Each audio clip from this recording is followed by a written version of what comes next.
Hi, everyone. Welcome to Everyday English Lab. Today, we're going to practice 100 daily conversation sentences using shadowing practice. This method is perfect for beginners. If you watch the video from start to finish and follow instructions carefully, your English will improve from beginner to intermediate automatically. Remember, do not skip any sentence. Every sentence is important.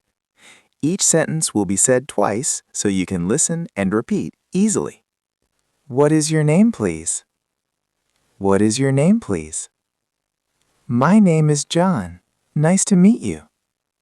My name is John. Nice to meet you.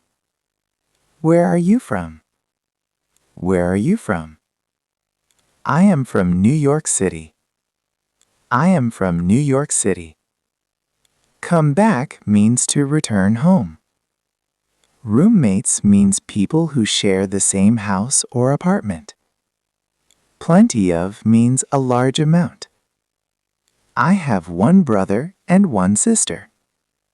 My mother is a teacher. My father works in a bank. I love my family very much. Do you have any children? Yes, I have 2 kids. My son is 7 years old. My daughter goes to school. Can I have some water, please? Can I have some water, please? Can I have is a polite way to ask for something. Upstairs means on the upper floor.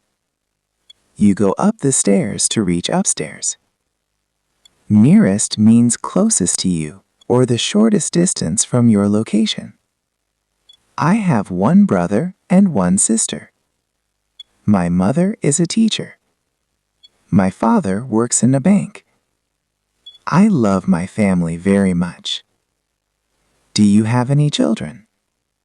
Yes, I have 2 kids. My son is 7 years old. My daughter goes to school.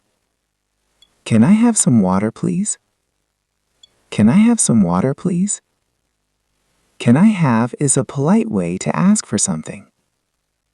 Upstairs means on the upper floor.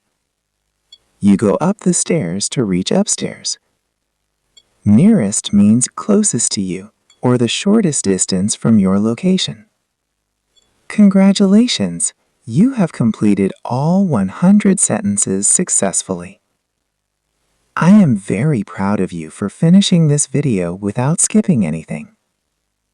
Your English speaking is now much better. For faster improvement, practice this video every day for 1 week.